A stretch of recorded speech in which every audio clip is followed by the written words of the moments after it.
Jika kita ingin jauh lebih populer, orang yang kita fitnah dan serang adalah orang yang notabene-nya mantan pemimpin tertinggi bangsa kita sendiri. Perwira tinggi Polda Metro Jaya, mereka juga menemukan satu problem yang fatal, yakni mereka bukanlah kelompok ahli yang memiliki sertifikasi. Mereka mengirim-ngirim pesan-pesan yang basisnya teror. Mereka kemudian dijebloskan ke dalam penjara, maka mereka meminta amnesti kepada Presiden. Ahmad Khonziduddin menulis, "Saya memutuskan Prabowo Gibran adalah bencana nasional." Wow, nalar Hizbut Tahrirnya muncul, guys. Kerja-kerja politik di balik layar satu persatu mulai terbukti. Mereka merasa tengah melakukan satu kegiatan jihad. Mereka merasa saat ini mereka sedang berjuang di jalan Tuhan. Bahkan Pak Prabowo saja mengakui. Hingga Pak Prabowo dengan ikhlas, dengan tegas menyatakan, "Saya harus belajar politik di Solo."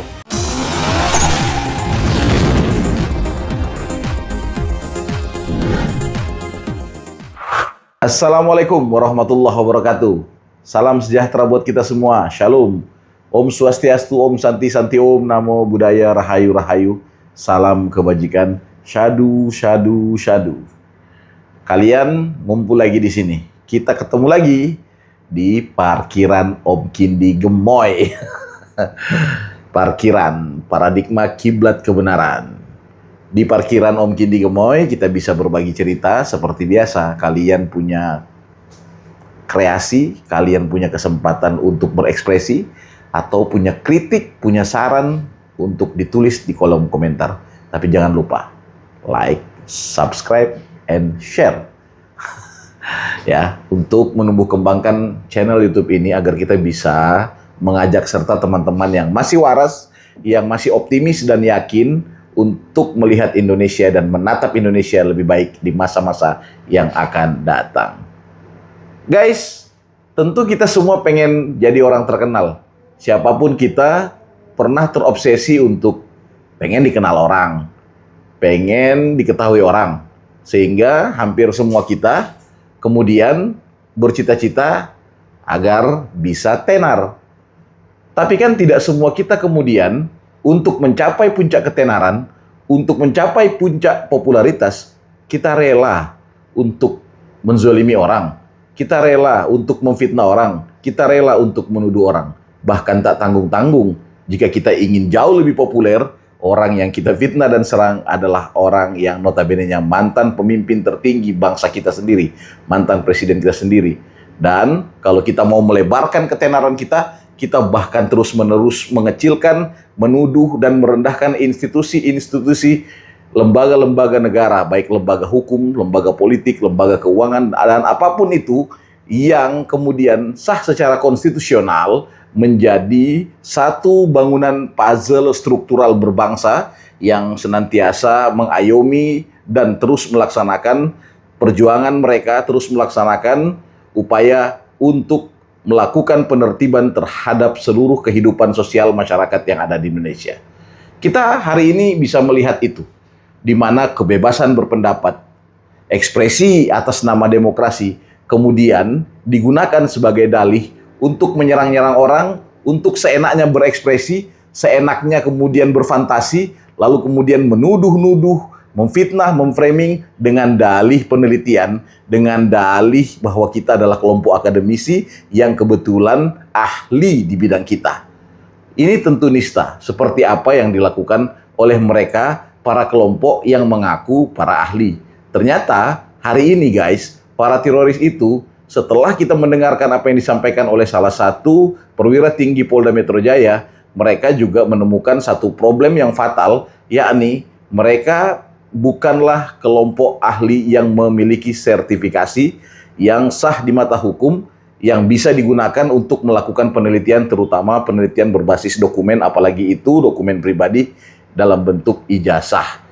Guys, kita sudah melihat sejauh ini perjalanan mereka luar biasa. Dan nampak jelas di depan mata kita, mereka sudah kehilangan arah. Hari-hari terakhir ini kita bisa menemukan bagaimana kegilaan orang-orang ini. Satu sama lain mereka pun terjadi bentrokan pikiran, terjadi miskoordinasi. Antara satu dengan lainnya mungkin tidak terkonsolidasi dengan baik. Entah Apakah satu demi satu mereka sudah jarang berkomunikasi, dan atau jangan-jangan satu demi satu sedang mencari pola untuk menyelamatkan diri masing-masing. Kita belum lama melihat bagaimana kemudian Dr. Tifa menyatakan di depan umum bahwa apabila mereka dipenjara, maka kemudian akan terjadi rusuh. Apabila mereka masuk penjara, akan muncul Tifa-Tifa selanjutnya, akan muncul Roy-Roy selanjutnya, akan muncul Rismon-Rismon selanjutnya.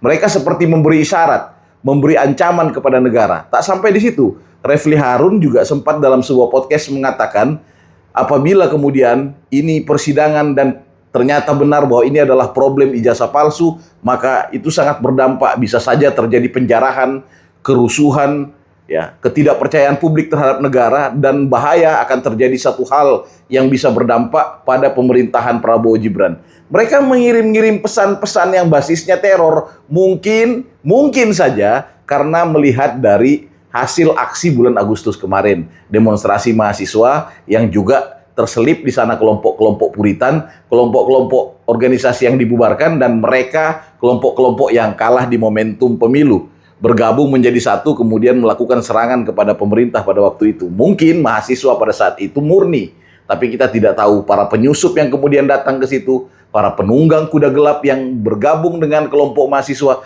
melakukan penjarahan, melakukan pembakaran, bahkan pencurian yang benar-benar amoral, jauh dari lambang kita sebagai masyarakat yang memiliki adab ketimuran.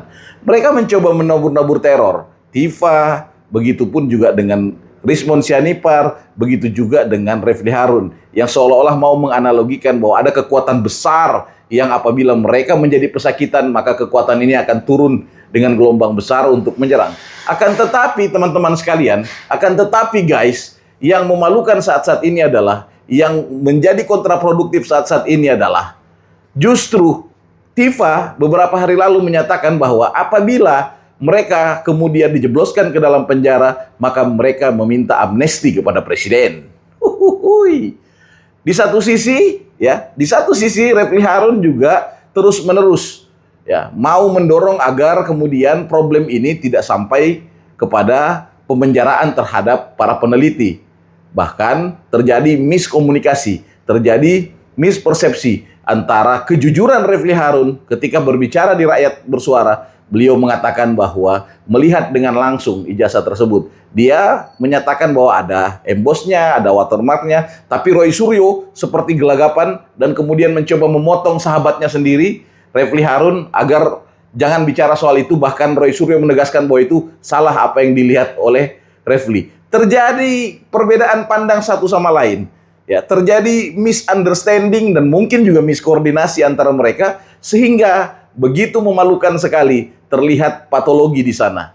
Guys, yang paling ekstrim lagi adalah di saat Tifa dan kawan-kawan meminta amnesti, di saat Tifa dan kawan-kawan justru mendesak Prabowo turun tangan untuk mengurusi kasus ijazah ini, di saat yang sama Ahmad Khozinuddin melalui laman FB-nya, melalui media sosialnya kemudian menulis, Prabowo Gibran adalah bencana nasional. Secara sadar, Ahmad Khozinuddin menulis bahwa Prabowo Gibran adalah bencana nasional.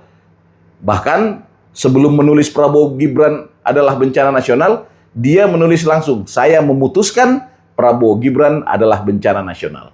Wow, nalar Hizbut Tahrirnya muncul, guys. Pelan tapi pasti kelompok-kelompok ini sudah nggak tahan. Mereka mulai keluar satu-satu. Memang ada dari golongan mereka yang mulai sadar. Ada juga yang dengan kejujuran seperti kuasa hukum Bang Egy Sujana yang menyatakan bahwa melihat secara langsung, bahkan meraba, memegang beberapa menit, menyaksikan, dia terharu, bahkan sempat meneteskan air mata, dan dia sampaikan di depan publik. Itu sebuah sikap negarawan, sebuah sikap yang perlu ditiru sebenarnya oleh mereka yang saat ini masih ngotot, yang saat ini masih percaya diri untuk terus-menerus menyerang Pak Jokowi. Guys, ini politis. Ini sangat politis. Kerja-kerja politik di balik layar satu persatu mulai terbukti. Apa yang Pak Jokowi sampaikan sampai detik ini, satu persatu dicicil mulai terbukti. Ada juga mantan Wakapolri yang juga ikut-ikutan bergabung dengan kelompok ex-FPI yang kemudian bikin jumpa pers setelah gelar perkara khusus, lalu mengatakan bahwa ini negara harus dibayar dengan jihad fisabilillah. Apabila kebenaran tidak ditegakkan, maka mereka akan turun darah dan air mata akan mereka berikan buat perjuangan mereka ini. Mereka merasa tengah melakukan satu kegiatan jihad. Mereka merasa saat ini mereka sedang berjuang di jalan Tuhan, dan mereka menganggap orang-orang yang berpihak kepada Pak Jokowi adalah kelompok togut, adalah kelompok yang darahnya halal, yang kemudian pasti masuk neraka, yang percaya bahwa Pak Jokowi itu milik ijazah asli, padahal Pak Jokowi adalah pembohong bagi mereka. Guys, ini kan lucu. Jokowi setiap saat dituduh sebagai pembohong. Jokowi selalu dikatakan sein kiri belok kanan. Jokowi selalu dibilang pelangak pelongo. Jokowi katanya kalau bilang A, bisa saja kejadiannya jadi D. Mereka menyebut Jokowi sebagai seseorang yang tidak boleh dipercaya. Tapi anehnya guys, ketika ijazah Jokowi tidak muncul, mereka tiba-tiba menuduh Jokowi tidak memiliki ijazah, bahkan menuduh kalaupun ada, ijazahnya pasti palsu. Guys, saya politisi. Saya yakin teman-teman, walaupun bukan politisi, ketika sejak awal saya meyakini bahwa Jokowi tidak bisa ditebak karena sein kiri belok kanan. Ketika saya meyakini bahwa Jokowi itu kalau bilang A ternyata melakukan D. Ketika saya meyakini bahwa Jokowi itu tidak bisa dipercaya karena hanya dia dengan Tuhannya yang tahu apa maksudnya.